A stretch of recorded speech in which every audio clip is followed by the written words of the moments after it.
getting long over Charlotte Motor Speedway as one hot night gets underway. Usually Neil and I are joined topside here by Buddy Baker, and Buddy is with us tonight, but he's in a very special role. He'll be Stock Car Racing's first green flag in-car commentator during the running of the Winston Open a little later on. But first, Neil, NASCAR's new Igloo Sportsman Challenge Series. These are drivers that come off the Winston Racing Series short tracks and aspire to a career on the super speedways. And in this event tonight, our prelim, they'll get some valuable super speedway experience and exposure. Mike, this is a perfect opportunity for these guys that run short tracks all over the country, Thursday, Friday, Saturday night. Most of these guys are winners at home at their local tracks. Now they can showcase their talent on a great big racetrack like this. It's a perfect opportunity for them to get in front of a big crowd and show people what they can do. Most of these cars are former Winston Cup or Busch Grand National Series cars. You see, they weigh the same, the wheelbase are similar, and so are the engine size. But they have about half the horsepower due to their two-barrel carburetors, and they run around here about 25 miles per hour slower. Well, 25 miles an hour slow is slow, but not compared to what these guys are used to. Here's some racing last night. They've got their hands full. These 5 cars were running for the lead in the last chance qualifying race, and as you can see here, things came a little undone. And of these 5 drivers, 3 failed to make the field. However, there are 30 starting ahead of them that qualified in time trials. Let's meet the man on the pole down to pit road, and here's Glenn Jarrett. Well, thanks, Mike. And Robbie Faggart has put his Chevrolet Monte Carlo on the pole. He's no stranger to this position. He's won 2 poles in the past. He is also a 2-time winner in this series here at Charlotte. Robbie, looking for number 3 tonight. Can you do it? Thank you very much. Yeah, I think we can do it tonight. Like I said, this is the 3rd time we've been on the pole here. We'd love to back this pole up with another win. If there's any way possible, I'd like to thank our owners, Gigi and D. Buzzy, for the opportunity to drive this 5-star racing team Chevrolet. Who do you look for you to be your strongest competition tonight? Well, my competition is obviously sitting beside of me. I know, well, Tim Bender, he's no stranger to victory lane here. He's won a couple of times. We'd just like to, between he and I, get out front and battle it out a little bit later on. Okay, thanks a lot, and good luck to you tonight, Robbie. Now, let's meet the newest member of our motorsports team. A little further down pit road is Randy Pemberton. Thank you very much, Glenn. I'm back here on row 5 in the very familiar Goodwrench Chevrolet, the black colors of Dale Earnhardt, only it's not Dale Earnhardt in this car. It's Kirk Shelmerdine. Kirk, first of all, what do you get out of racing in this sportsman division? You're such a good wrench. Why do you get in one of these cars?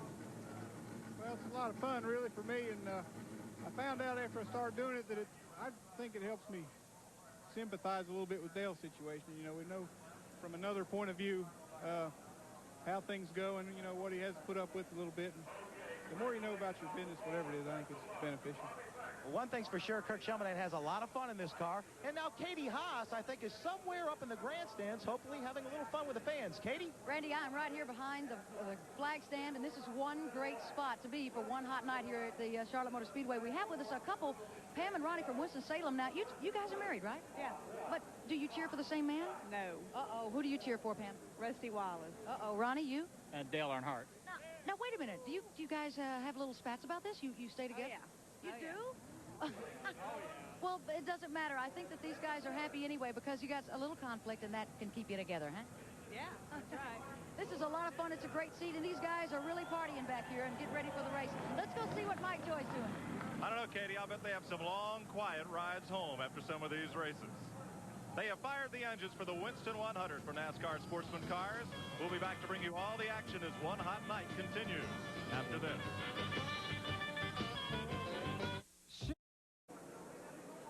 And a fan gets a souvenir. They are packed in at Charlotte Motor Speedway. The grandstand is packed. Look at the infield is full.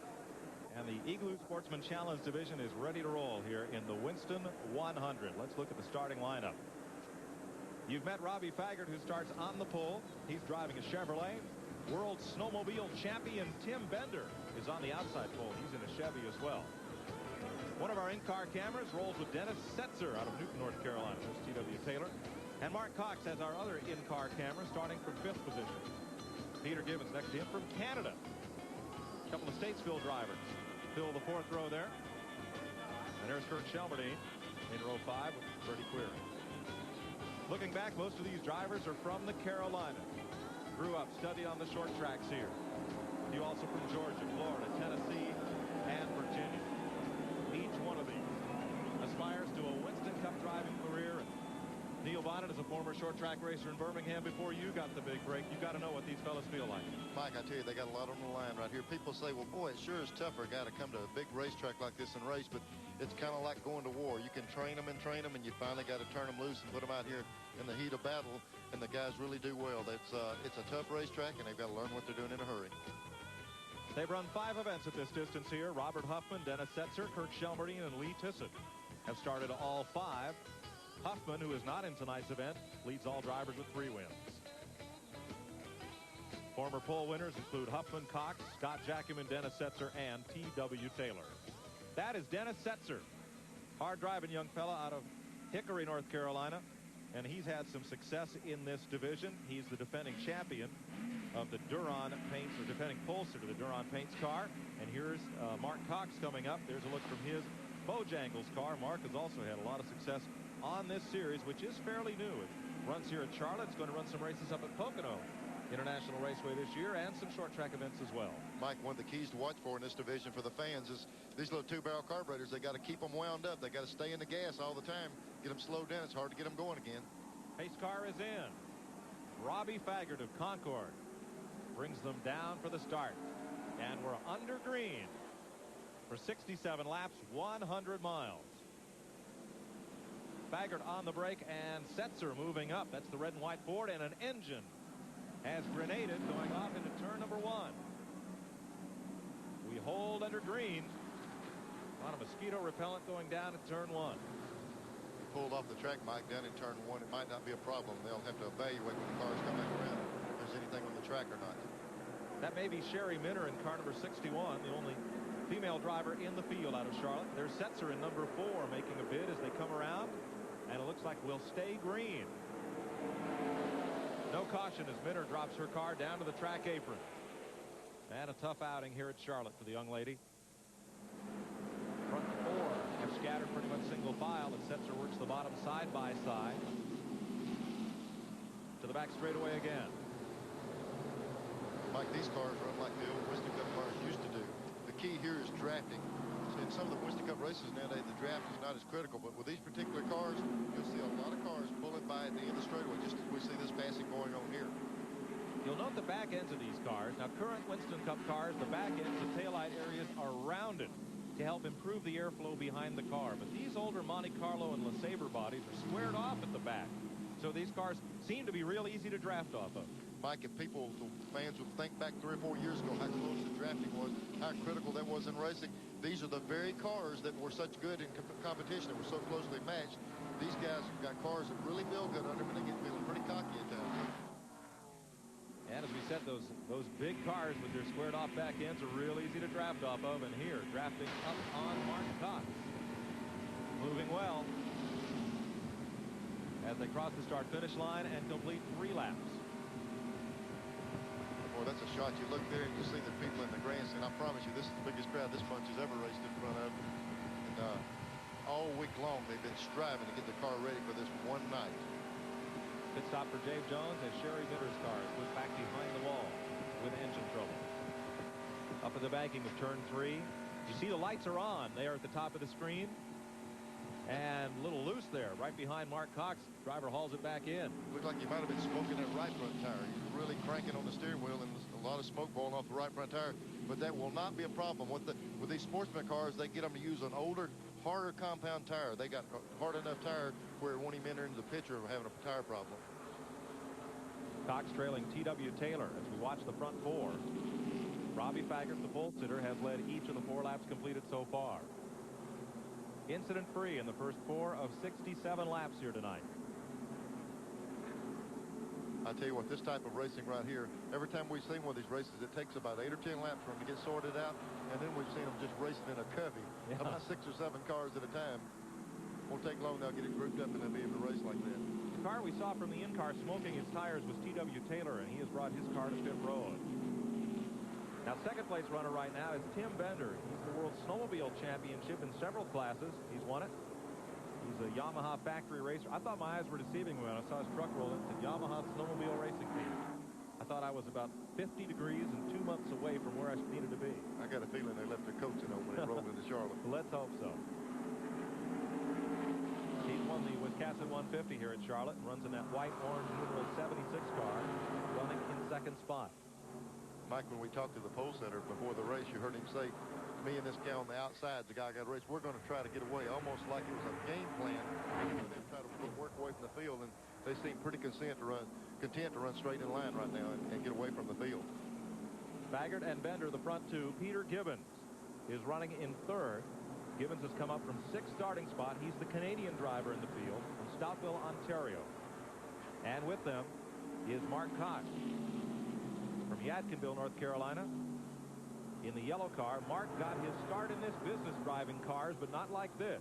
He drove the Winston show car on and off its trailer for appearances at shopping malls. Worked his way up through the R.J. Reynolds administration system and then said, no, I want to go racing. The bug has bit me. Trouble in turn 4. One car has spun down to the bottom of the racetrack and slides back up. That's Steve Allison out of Broken Arrow, Oklahoma. No incident. He did not contact the wall, but yellow has come out here at lap 8. Allison was added to the field as an alternate starter when Terry Brooks withdrew his car after qualifying in the 32nd position. So first yellow at lap 8 for Steve Allison's spin in turn 4. Mike, while he's sitting on pit road, there's a good example. Look at the lighting hanging over that racetrack for later on. So we're under yellow for the first time tonight. Coming up, the Winston Open and NASCAR's all-star event. So Winston, stay with us for one hot night on CNN. We are 10 laps into the Winston 100, part of the Igloo Sportsman Challenge Series of NASCAR. And we're one lap away from going back to green. Robbie Faggart is the race leader and pole sitter, a two-time winner of the Sportsman Division here at Charlotte. We're riding along here. One of our in-car cameras, I believe that's Dennis Setzer. There he is.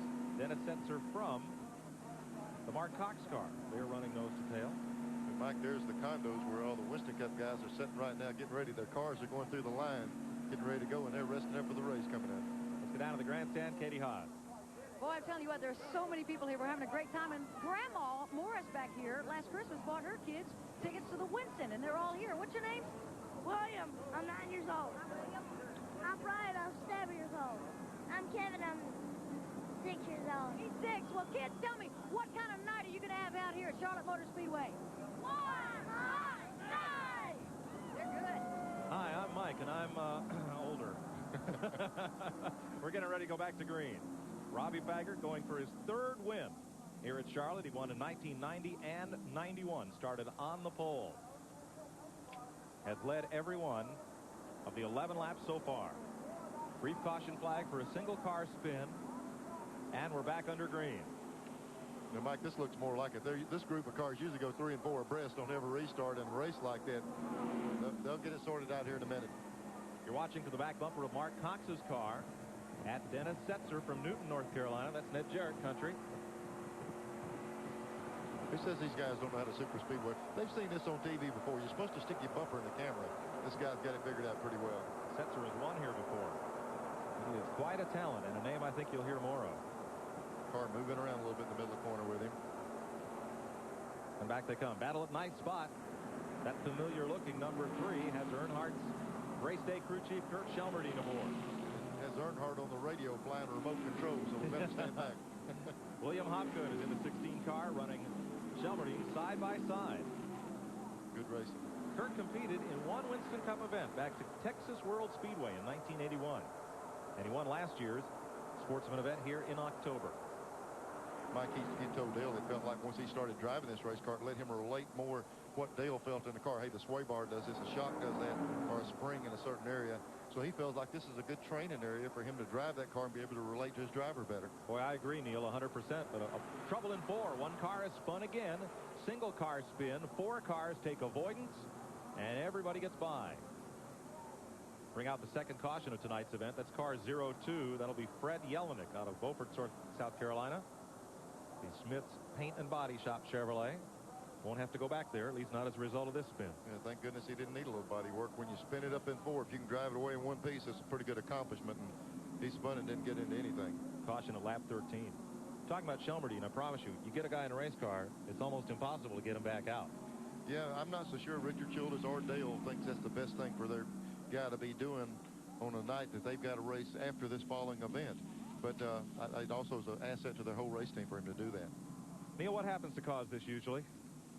When a guy spins like this, yeah. These cars here, like I said earlier, they have a little bit harder tire than you would normally run at Charlotte. It's an old obsolete tire purposely for these teams to where they don't have to buy several sets of tires. It's a little bit harder, and in turn, it's harder to hook up the racetrack. Okay. So we're under the second caution. It'll be a brief one. While we're under yellow and the sun gets a little lower in the sky, let's take this time out from Charlotte Motor Speedway. Getting set to go back to green this lap, and talk about having gotten bit by the racing bug. That's one reason T.G. Shepard's here with us tonight. He got bit a long time ago, and I wondered when you were involved there with that Folgers team, did you ever hop in the car? I took my first few laps many years ago in Darrell Waltrip's car, and I blew the engine in Nashville Motor Speedway. Did you have to buy him one? No, what happened was I was going too slow, and the car overheated and blew up. I was at about 40. No, I love the sport. Have for many years. Okay, let's have another look here at what happened up in turn number 4 as we are going to get set to go back to green. Boy, they did a good job here, Mike. He spun the car. He's trying to hold it down the bottom. Boy, just barely missed the other car. But the key is to keep the brakes on. The banking will wipe him back down off there. He slides off the racetrack. We're back under green. Good bit of jostling toward the back of the pack as the leaders haul them off down into turn number 1. Car number 99, Lee Tissett, who's got a lot of experience here, got scraped up against the wall there. Setzer and Cox side by side there. The Ford and the Chevrolet are 2 in-car cameras. And right behind them, Ronnie Sewell out of Shelby, battling hard. Mike, here's what these older type cars do. Watch the draft push the guy. We've seen it so much lately with the new cars. The draft's not effective. He got out there, another guy got behind him, they drive right on by. The draft really works at this racetrack for these type cars. Mark Cox had to drop back in line. You're watching pictures from his car. Squeezing right in there comes Sewell. Looked like it almost fit. It didn't look like it would for a minute. Going right back to the bottom, the yellow car is Mark Cox. He's running in 6th position. Dennis Setzer in the number 4 Ford is in 4th place. And right between them, that's the 31 car, Ronnie Sewell, the OnSat Carolina Paint Chevrolet. Looked like the 31 car, the driver sitting there kind of giving him a motion sign to the car behind him. Let's go to work. They were trying to work together and get back around the guy, but it's hard to do it if that guy uses up a lot of racetrack, and it's not going to be as easy as they think to get back around. Well, the reason why, they're looking at the 3 leaders scooting away. Look at the gap that's opened up to 4th place, the Ford of Setzer. Setzer's car shown a lot of strength all week long. He's got the ability to pull these 2 cars back up with the leaders if they'll stay in line. What he needs, Mike, is just a little more help from the 31 car to really tighten the pack up, and then they can roll. Let's check on pit road. Glenn Jarrett.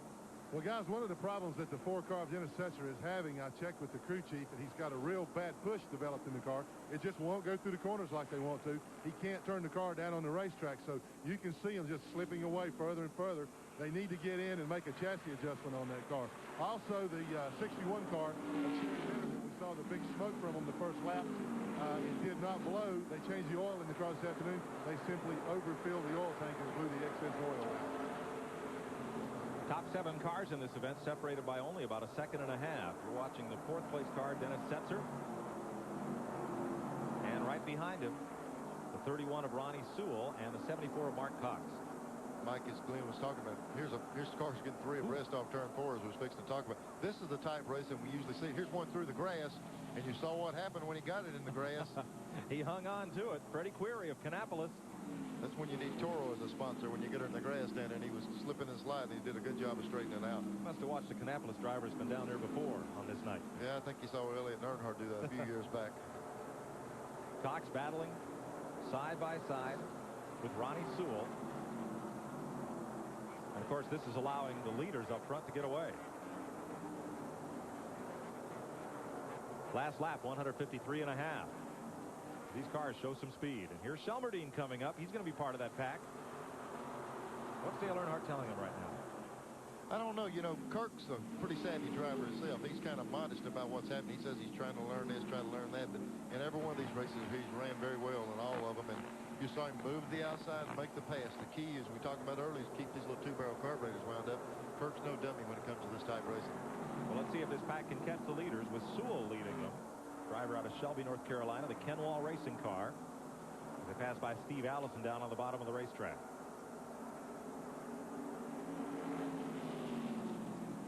See, right through this here, see Kirk move to the outside as they come through the triangle. If you can move out there, you actually pinch the inside car down and kind of bind him up in the corner. He didn't. That pass was set up in the middle of the back straight on the front straightaway, and he was able to pass him in coming off the second turn because of the momentum he had built up. Kirk's really using his head right now. But now while these 4 Chevys battle, the Ford of Dennis Setzer has caught the 3 leaders and run off from this group. There's the front pack. Robbie Faggart up front, Tim Bender in second. There's Peter Gibbons in third, and there's Setzer top of your screen. We've got our viewer phone in operating tonight. It's a toll-free call if you have questions about the Winston, about your favorite driver, about the sportsman division, or anything about tonight's event. You can call in toll-free. We'll try to get as many questions on the air and get answers for you as we can tonight. Mike, when we just before we started talking, before they got 3 abreast a while ago, when Glenn said that Setzer had a push problem, that's the kind of problem you want. You don't want to lose condition because it gets worse. A pushing problem increases to your favor. It gets better and better. The push goes away. The push goes away. You hear a lot of race car drivers say the track came to me. Well, it's going to be coming to him, and you see him closing in on leaders. If you got a problem, that's the type you want. He's able to close in on right now. Those leaders are bunching. 3 Chevrolets and a Ford. Back behind them, that torrid battle for 5th spot continues to rage. Lee Tissett at the front of the pack, or rather Robbie Faggart at the front of the pack, driving 89, the 5th leading all-time money winner in this division. It's only a couple of years old. He's taken $10,000 out of this place. And back behind that lead pack, a lot of intramural racing going on among the 4 Chevys. 75 cars really, really loose. I tell you what, now, this is the same car that got exceptionally loose a while ago. He needs to get that car tightened up. I mean, you can do that 1 or 2 times. You can correct that car, but sooner or later, that thing's going to get out from under at these speeds. Freddie Query from Kannapolis, North Carolina, is driving 75. Now, Mark Cox running right behind him in the yellow car there. If in the middle of the corner he gets down low on the racetrack, takes some of the air off Freddie, is that going to help exaggerate that loose condition? Exactly. Right now, where that car's at behind him, he should have his tremendous loose condition. The car, you'll see him chase the rear up. He's not going high because he wants to. If that 74 car pulls in behind him, it'll actually lift the rear wheels off the ground. He's got a very big problem he needs to correct. And of course, Mark Cox, seeing that car ahead of him being loose, knows that, and he's going to take advantage of it if he can. And he says, let me stick the nose up under this guy. He'll get loose and I can pass him. Mike Joy alongside Neil Bonnet. Buddy Baker will be with us, beginning with the Winston Open, commentating from in the car as he races and tries to transfer into the Winston All-Star race tonight. Lots of action coming up here at Charlotte Motor Speedway on one hot night. We're watching the second pack from 5th place on, and guess who that is? Richard Childress, who owns the car that Kirk Shelmerdine spends his weekdays working on, and Dale Earnhardt drives. We were wondering what Earnhart was saying. What do you think Childress is saying here? That's the man that turns the wrenches on that car. He's wanting him to get out of there in one piece, get this other number 3 running. That's it. Richard and Dale don't seem to talk much on the radio, and it's kind of silent in that pit when things are going well. That's good. You don't hear anything on their radio. That's a good sign for them. That pack has been split up a good bit by lapped cars now, and you see them start to string out just a bit. Mike, if everybody wonders, we're sitting there talking about the Winston coming up later. You say, well, there's Childress on top of the truck. As I look out through the infield here, all of the Winston Cup cars are lined up. They got car covers over them. They're ready to go racing. They're just waiting for their chance to go, and Childress is kind of enjoying this. They're waiting for the sun to go down and the moon to come up. Trouble on the 31 car coming to pit road. Tough break for Ronnie Sewell. He was running in the 5th position when he came to trouble, looking for his pit space. And the crew's coming over the wall with tires for him. They'll put right sides on it. Let's go back up front. Coming around to complete lap 29. The front 4. You need to steal. By Robbie Faggart, the pole sitter. Tim Bender, Peter Gibbons, and Dennis Setzer up in that front 4 pack.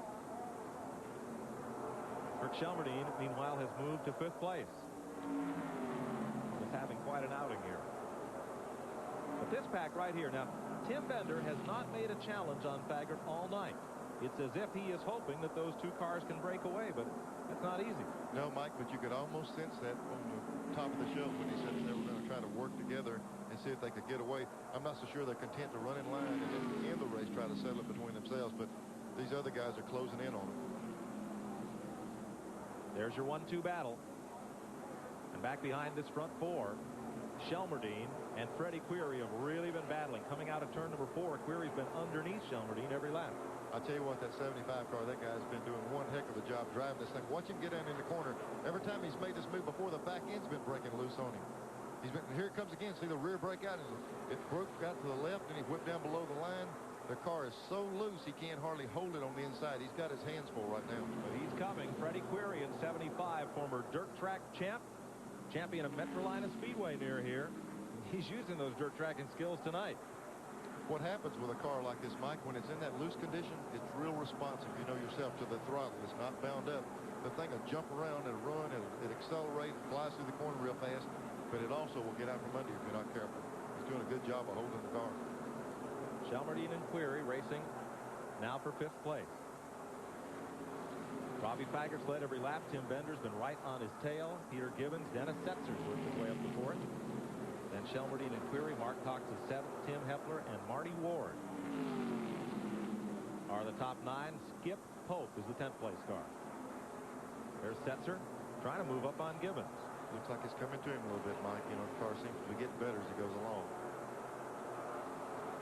32 of 67 laps complete. This predominantly Chevrolet field has one Ford playing the spoiler right here out of turn 4. This is just the opposite of what the 75 has experienced. He's real tight. You saw him turn the car down the inside. The car in a good straight line. When that car is in that condition, he should be able to drive right on under him on the inside without the back end trying to get out from him. There he goes. The car feels good to him, but that momentum on the outside. The 4 car is not moving around as much as the 75. He's a lot tighter. It's a lot easier to drive like that, but he still couldn't make the pass. 33 laps complete. This battle for 3rd. Peter Gibbons and Dennis Setzer. Up front, it's Robbie Faggart and Tim Bender. Let's go to pit lane. Randy Pemberton. Well, actually, guys, I'm back here in the Winston Cup garage area. We're just shy of 2 hours away from the Winston. This is a Haviland Star 4 Thunderbird that Davey Allison will be driving in the Winston. It doesn't look very ready. No tires on, lug nuts hanging around.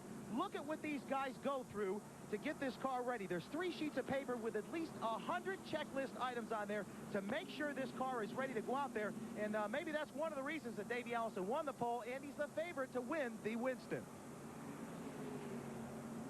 We are halfway in the Winston 100 for Sportsman cars. We'll be right back.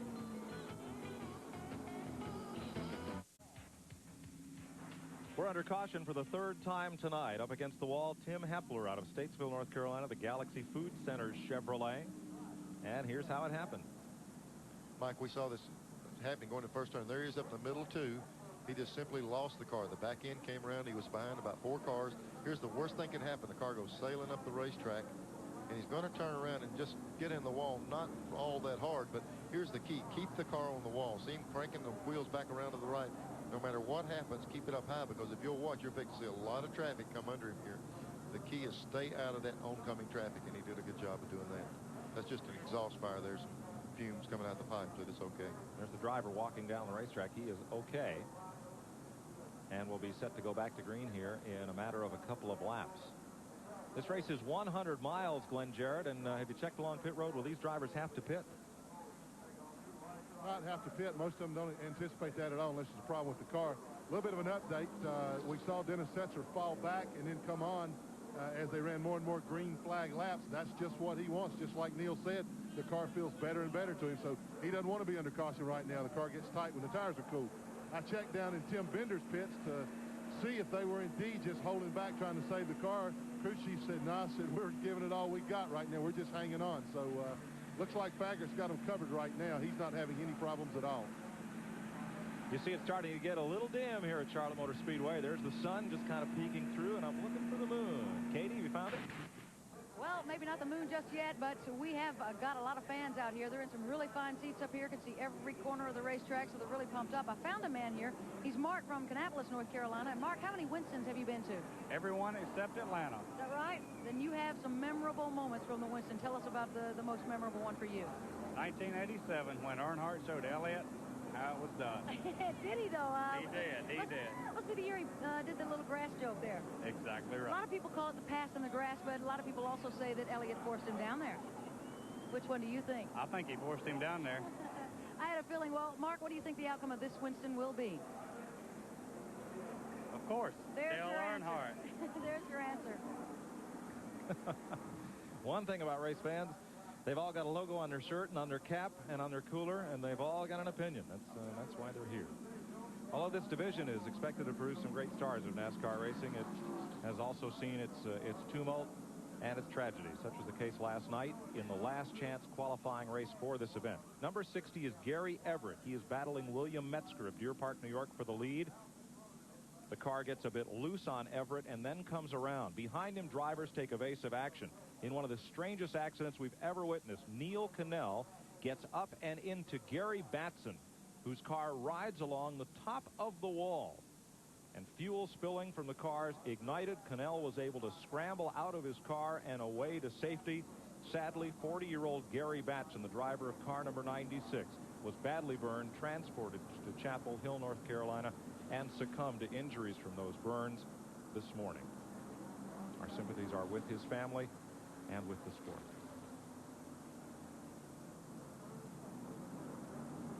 That has cast a bit of a pall over the proceedings here this evening as we look forward to the running of the Winston Open and the Winston later tonight.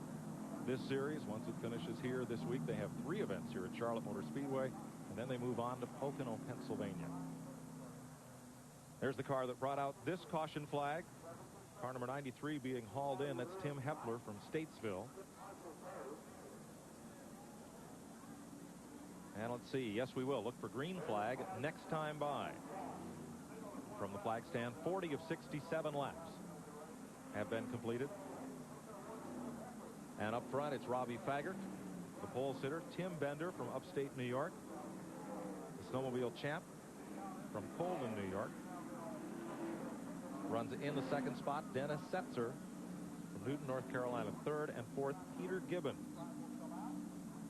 out of Stoutville, Ontario, Canada, as we get set to go back to green next time.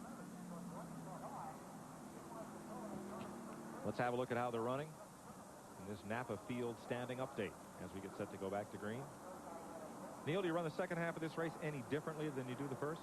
I don't think these guys have any choice. I think with these little carburetors and the competition they have, they're pretty well flat out all the time. They might have worked traffic together. They might have not diced it up as much, but I don't think they have much left. I think maybe when it gets right down the end, you'll see a little more competition of swapping the lead around, but I don't think they got much left. They were pretty well running flat out. One thing that has changed is the third, fourth, and fifth place cars have now been brought up into line with the 2 leaders. And that'll make it more difficult for Faggart and Bender to break away. We're back under green, 41 of 67 laps completed. Coming up, the Winston Open and NASCAR's all-star event, the Winston. Challenge for the lead, down in 1. Bender makes his move. Setzer comes up the high side. And now Setzer, is he hung out up there? No, I'll tell you what, he got such a good run off the corner. There's a car just ricocheted off the wall coming off turn 2 over there. Got shoved up in the loose stuff right where that accident was. Just barely kissed the wall. Might have been Danny Sykes. Back there about 9th place. Looks like Setzer made the pass, but here they come back on the inside of him. Bender is stuck on the bottom. Tim Bender running low. He can't lean low off the side of that Chevrolet like he does off his Yamaha snowmobile. Former race winner here, now running third in the white car, down low. That's Gibbons up high in the blue car with him. Now Cox drops low, and Shelmerdine is there.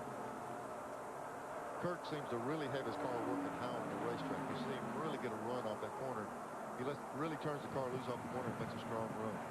Watching for Mark Cox's Chevrolet, the Bojangles car, at Kirk Shelmerdine, dipping low here in the quad oval of the front straightaway.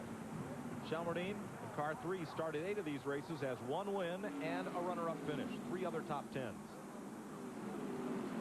Now Bender back in front of Setzer in the 4 car and Gibbons. And here's Shelmerdine scooting right past the bunch of them. Mike, we were talking about this. I'm not so sure of the help that they don't have from shoulders. You see a lot of these guys in a loose condition. We heard Setzer complaining about being tight. I promise you, they made sure that 3 car was tight before the race started because they knew the race would come to him a little bit. So he's in a car that was very well set up before the race, and he's making a move. Here's Cox on the inside. Now Shelmerdine is right next to him on his right. There's the 3 car. Gibbons is the blue car behind him. And then the 75 of Freddie Query. Good 4-car battle. Randy?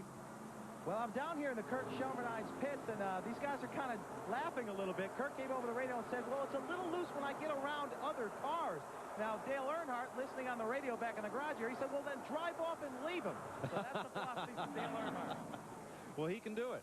And maybe Kurt can. He's got away from this pack just a bit, as now Cox battles Gibbons side by side. Maybe Childress has said that to Earnhardt a time or two, to drive off and leave him, and he's giving Kurt the same idea. But that's, I mean, you joke about it, but that's exactly what happens. If he can get away from him, his car is okay. When you get around another car, it takes air off your own car, and it starts moving around a little bit. The key is once you clear him, drive on off, but that's not easy to do. And the only way to describe that for folks, if you're driving on the highway and suddenly you pull in on a superhighway behind a tractor trailer, you got your window open, you feel all the wind buffeting, well, that's what's going on with these cars, but at 3 times the speed. Back to the line, 46 of 67 laps.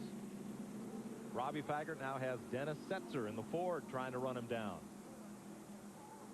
And he might have the car that's capable of doing that. He's worked from about 5th or 6th position back and coming on up on him. Here's Freddie Query in the white car. He's been running that car loose all night, and he's got it underneath Gibbons, and he's going for the spot. That battle is for 5th place. Right here is where he should have a problem with a car on the outside of him. When a guy gets outside of you, he takes air off that rear spoiler. But he's going on. I'm telling you, the guy's doing a good job driving the car in that loose of condition.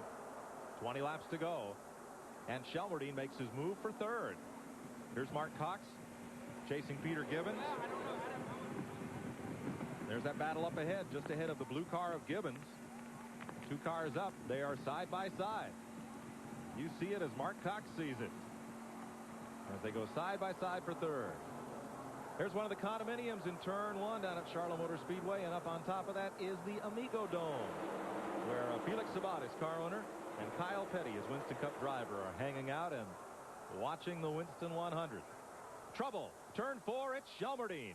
He and Tim Bender have crashed at turn 4, and 3 more cars crashed behind them, trying to take evasive action.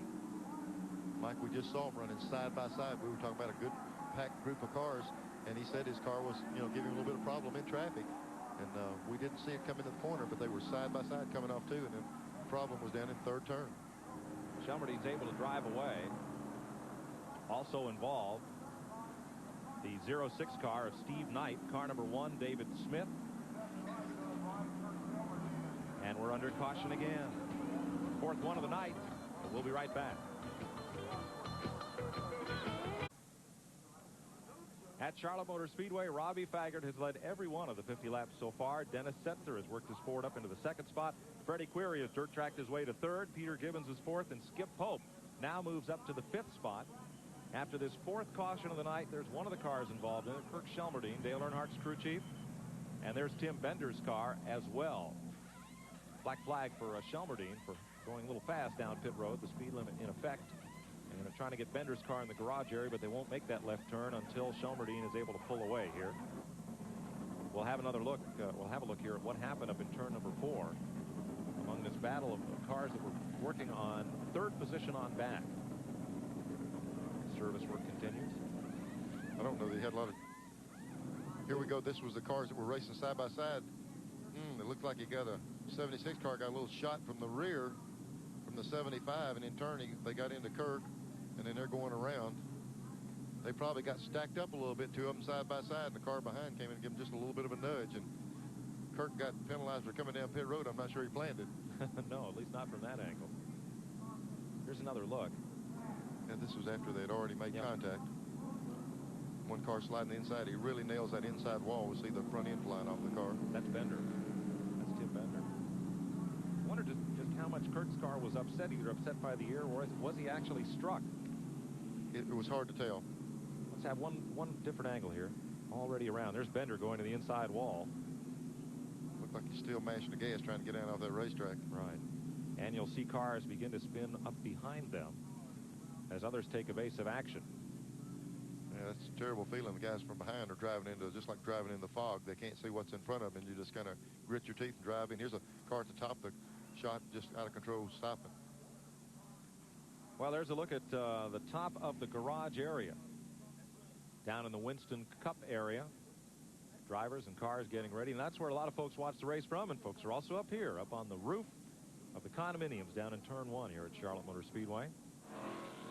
Kyle Petty and Felix Sabates have been watching this race, and they're getting ready to run. Neil, this is a little different where you get to hang out up there in the high rent district before you get ready to race. Yeah, these drivers used to sit around the back of a pickup truck, and Felix was a little upset about this program. The only thing he didn't like about the Migo Dome, he wanted to put a helicopter pad up there, and they wouldn't let him. He didn't like walking over to the garage, so looks like Kyle's trying to fly somebody remote control there. Well, Richie Petty's been involved in this division, had some good runs here at Charlotte. Morris Petty's son, that would be Kyle's cousin. There's the 17 car also involved, Junior Franks out of Skyland, North Carolina, the Franks Painting Chevrolet. Other cars, Glenn Darnell out of McDowell, Virginia was in that, and Scott Kilby from Statesville, North Carolina was also involved. Cleaning up this caution, we'll be back to green in a moment. Robbie Faggart continues to lead in the Winston 100 at Charlotte. An estimated crowd of 150,000 plus here at Charlotte Motor Speedway, and they're ready for one hot night. We're well into it as the Winston 100 for the Igloo Sportsman Challenge cars now has 13 laps to go as they take the green for the restart. Robbie Faggart up front, Dennis Setzer right behind, and Freddie Query diving to the inside down in turn number 1 in that white Chevrolet. Peter Gibbons, the blue car right behind. Those 4 cars get a little breakaway on the restart.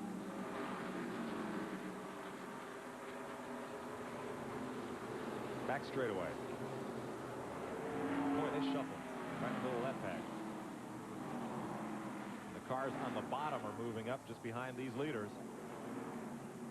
Mike, it looks like Setzer's car just gets better and better as the race goes up.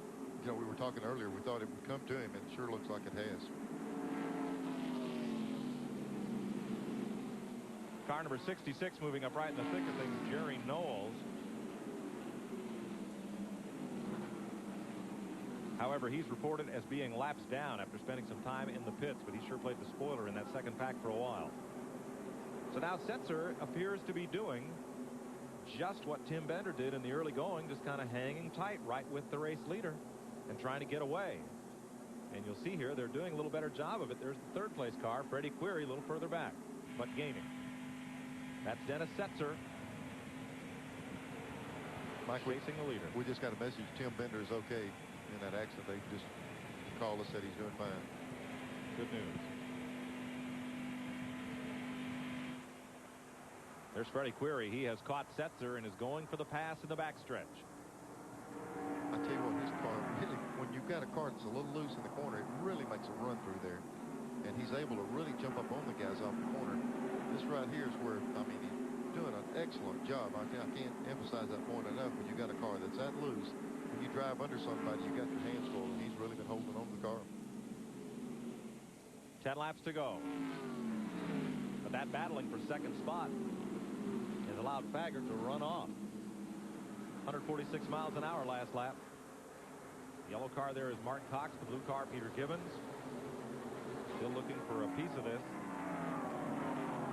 Not only is it letting the leader run away, these other group is gaining on them too. They're catching them. 9 laps to go this time by. Good battle behind the 3 leaders, and we'll be back to rejoin it after these messages. All the racing schools in the country and all the short track experience can't teach you one thing: what to do at super speedway speeds when things go wrong. This is a 6-car pileup on the back straightaway that started actually about 20 cars ahead of where it finally happened. A couple of guys up front got together and almost wrecked, just barely avoided wrecking, and then they started stacking up behind them. As you can see right here, it was just a chain reaction. Boy, they tore up about 6 or 7 cars. Curtis Miller is in it. Sherry Minder is in it. There's the start of it coming off turn number 2. 62 whacks the wall. That's Larry Caudle, former standout in the Dash Series. There's 16, William Hobgood, going around. And this could have been a fairly simple and easy 2-car crash. But it's not over. They're still coming. The cars are still streaming down the back straightaway at speed. Caudle comes to a halt. Boy, 2 cars cannot avoid him.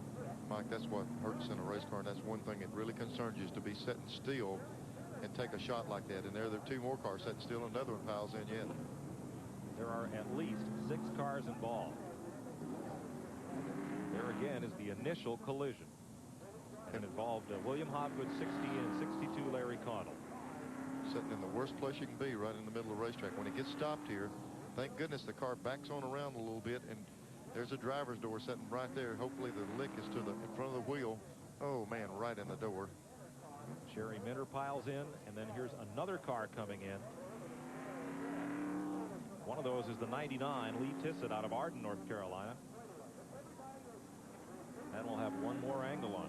Okay, here's a shot of Larry Caudle sitting still on the racetrack and really takes a shot in the door. That's Lee Tissett, who runs into Caudle hard. And then there's Sherry Minter, young lady driver coming in. 04 scooting past is Jabe Jones. I believe we'll get one more car in here before this is over. Yellow car. Yep, here they come. I think that's Curtis Miller, number 10. Mike, even as we watch this, the start of this wreck happened a good bit before that. There was 3 cars that wrecked prior to that, and then this chain reaction happened.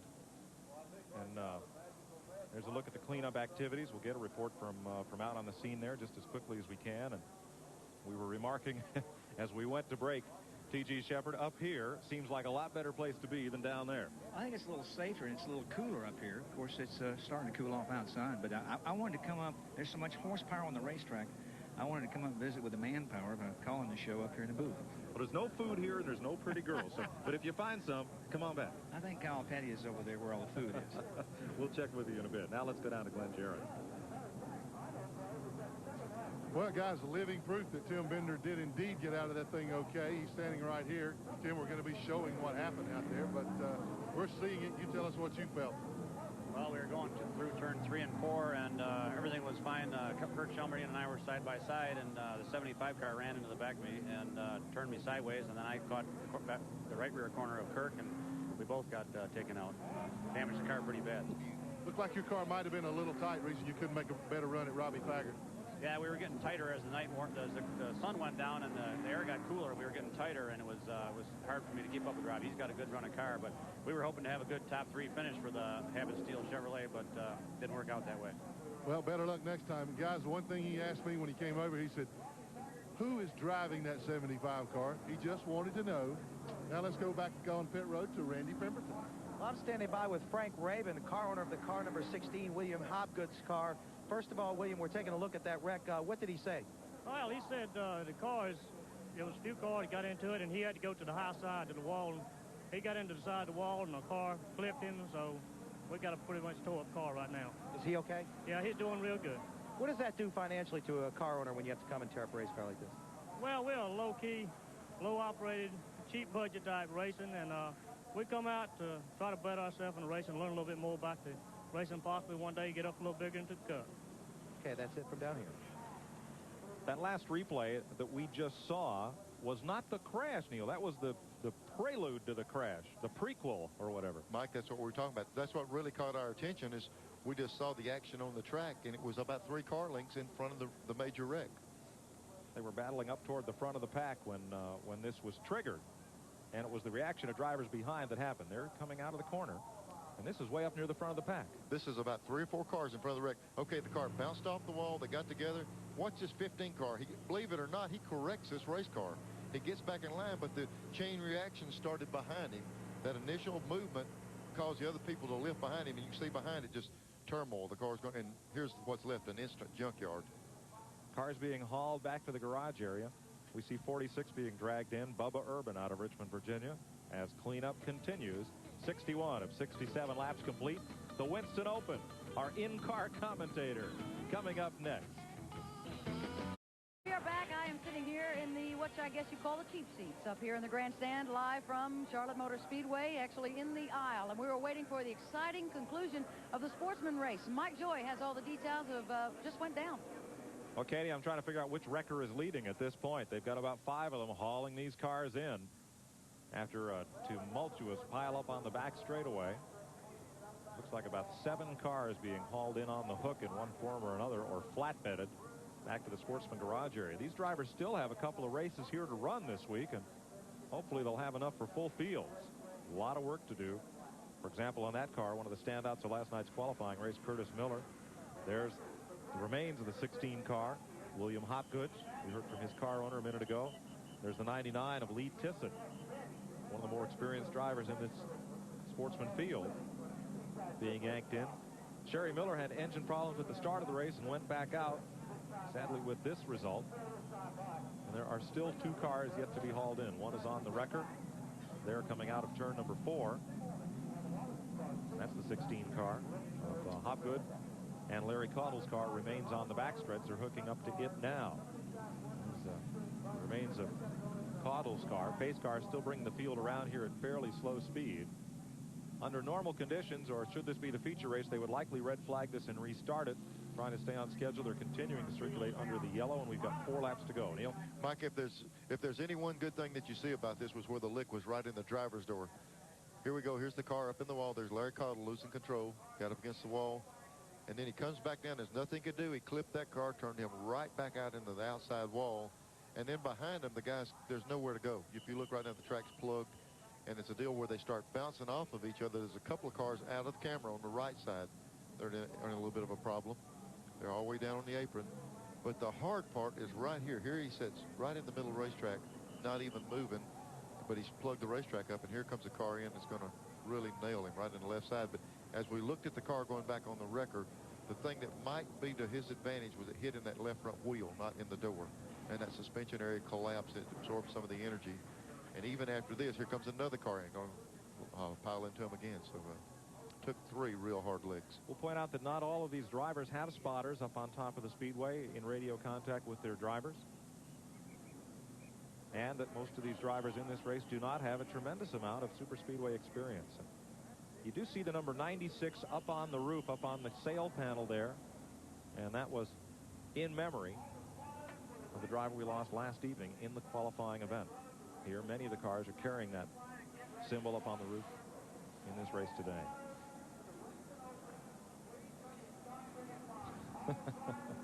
Overlooking, casting a little shade on the backstretch grandstand. A lot of inflatables here at the Speedway, representing various causes and sponsors. 65 will come up on the board this time, and unless they give them 1 to go, this event may end under the caution flag. 64, make that, 3 laps to go. So if they get cleaned up, there is a possibility of a green checker. Mike, they're working real hard on the back straightaway, blowing the oil dry off, and if they can get that cleaned up, they'll go with it. And it'll be a 1-lap shootout. More short track than super speedway skills will come into play there. I promise you, the guys that are in the garage area waiting on the Winston Open to start, they want them to go some green flag racing. With that stuff on the track, they'd like to see these guys run a few laps and make sure they clean that area off for them before they start the Winston Open. So Robbie Faggart, who has led every lap from the pole. As you see now, the effect of the lighting system beginning to play on these cars. As we get a little towards sundown, Dennis Setzer running down on the bottom of the racetrack. And they're still going to blow a little bit more of that speedy dry off here. And see if we can get a 1 to go this time. Following this, the Winston Open, where some of NASCAR's top drivers will attempt to qualify for the All-Star race. The Winston coming up tonight here on NASCAR's country home, the Nashville Network. Boy, Mike, took a lot of oil dry back there, and that's what's really delaying this, getting this thing where they can restart the race. Safety car, bring them through there 1 more time. And we'll look for an indication for the starter stand. Pace speed has been slowed a bit. If they can clean it up, we may have a shot to get back under green here. That's what they're trying to do right now. If they can get enough of that speedy dry down and off the track. The man who has led this entire race, Robbie Faggart, and used all of his strategy and skill to do so, will have a 1-lap shootout against Dennis Setzer and the rest of this field.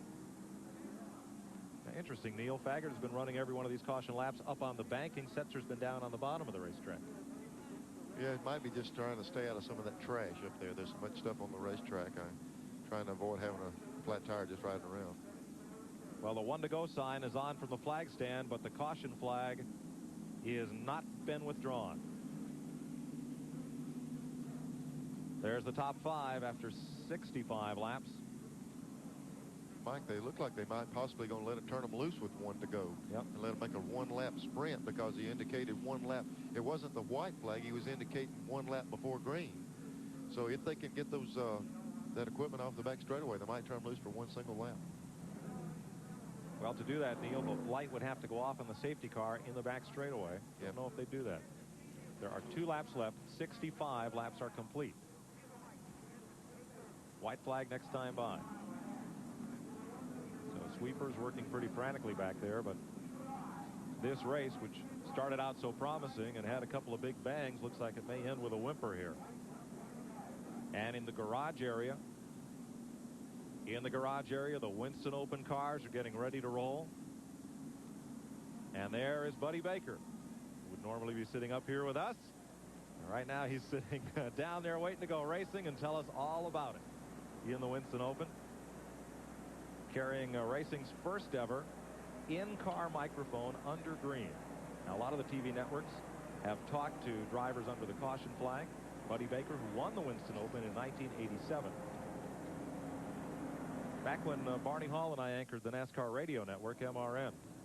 Tim Richmond once started on the pole in a race and wanted to call the first 2 laps under green. And we were not able to get clearance from NASCAR to do that. But since then, the technology has changed a bit, and since this is a non-points race, folks felt the experiment was worth a try, and Buddy is more than happy to give it a shot. So 1 lap to go, and this must be very frustrating for Dennis Setzer. He's had a good car. He has raced his way up, started 3rd, dropped back a bit, climbed his way up through the top 5 to 2nd spot. And there is Dennis, just kind of idling along in that Ford, and the only thing that separates him from victory lane is the pace car and Robbie Faggart, who's done a great job from the pole to hold all challengers at bay. First Tim Bender and then Dennis Setzer. Yeah, and it looks like it's going to end under the caution. There was just no way they could get the track cleared off. They've got the Winston Open coming after this, and they're going to have to work on the track before we can even go with that. So in the 100-mile record book, Robert Huffman with 3 wins will be joined at the top of that list by Robbie Faggart, who will pick up his 3rd victory. Dennis Setzer, who in the past has started here on the pole, will pick up his 3rd runner-up finish. So a very familiar song to the end of this one as they come off turn 4 behind the Oldsmobile Cutlass Supreme pace car, and they'll come down to the checkered flag. And it'll be Robbie Faggart, Dennis Setzer, Freddie Query, Mark Cox, and Peter Gibbons, the front 5. Checkered flag. Anticlimactic ending to a race that certainly had its exciting moments.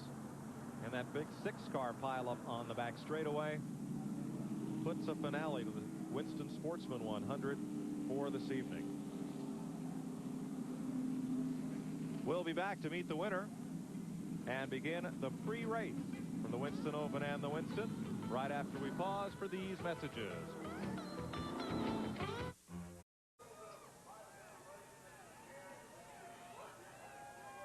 The Winston Open is next year at the Charlotte Motor Speedway. The top 2 drivers finishing this event will transfer into NASCAR's All-Star race. We've just concluded the Winston 100 for the Igloo Sportsman Challenge. Robbie Faggart goes to victory lane over Dennis Setzer, a familiar 1-2 finish here at Charlotte. Dirt tracker Freddie Query is 3rd. Mark Cox carried our in-car camera to 4th spot, and Canadian Peter Gibbons earned a fine 5th. Pope, Ward, Keller, Trenum, and Dawkins were the top 10. And Neil, it's kind of a shame that a division that's shown us such real good racing should have to end this race under caution after a big pileup on the backstretch. Mike, I kind of hate to see that. I know the fans would like to see the thing go green. You know, it is a good series, and we see the real good competition. It'd be nice to finish it on the green. Well, let's go to victory lane where it's finished. Glenn Jarrett. Well, Robbie Faggart, you proved to be a man of your word. You told us at the top of the show you were going to try to lead every lap, take that 3rd victory here at Charlotte Speedway, and you did it. Congratulations. Well, thank you very much. It's nice to be here. I'd like to thank Igloo for sponsoring the Sportsman Series. It's a hard day. It's nothing easy. These cars are very equal. We just have to put it out front and hope nobody can get around us. Well, it didn't look like you had too much trouble. The car seemed to work flawlessly during the whole race. Yeah, I think it did. I'd like to thank our team manager, Tommy Johnson, our crew chief, Mike Armstrong. They've really done a great job on the car. I'd like to thank Roberts Racing Engines. Everybody worked real well today. Did you ever at any point think that anybody was going to be able to make a good run at you? It looks like that you were pretty content to let them shoot at you all they could. I thought Tim Bender there was really saving something. I thought he was just falling in behind me to save something for later, but as it turned out, I believe we could work a little better in 3 and 4 than he could as the race went on. Well, we got 2 more of these races coming up this week, and wouldn't surprise me to see this guy back here again. Mike? Well, he knows his way to victory lane, Glenn. Certainly, he has been there before. We're awaiting word on the condition of the drivers involved in that incident on the back straightaway, and we'll update you just as soon as we have word from NASCAR on their condition. We are told, and we see that one driver is being transferred to the hospital for treatment, but we'll have to wait to get an update from NASCAR as to who that is. In the meantime, let's go up to a unique spot in all of motor racing, Charlotte Motor Speedway's Speedway Club. T.G. Shepard. Let's see, who was it here that had the BlackBerry and the key lime here? Gainfully employed. Well, as you can see, Mike and Neil, you couldn't make a trip to Charlotte Motor Speedway without coming to the Speedway Club and see the other side of racing. You talk about grandstand and racetrack food, hot dogs and hamburgers. Well, in this particular spot here, it's gourmet dining. Behind me, you've got closed circuit television. You've got a TV at almost every area here to call in and out. This is truly the only way, I guess, to live. I don't know where I went wrong. TG, save me a place. I might just run downstairs real quick in between this race. It really, I remember when they built this place a few years ago, they asked me to become a member, and I kept waiting to get a free one, and I just never got it. It's a great place here. And as you can see, it's quite festive up here right now, and everybody's getting ready for the big event. Of course, it's just around the corner here now. Well, you found the good food, so you can bring some back. You get there? I'll bet. Well, you see a bit of hazy sunshine off there in the distance, and the lights are up here at Charlotte Motor Speedway as one hot night continues, and we get ready for the running of the Winston Open, where some of NASCAR's top drivers who were not automatically qualified for the Winston will have a chance to race their way into the starting lineup. We'll be back right after these messages.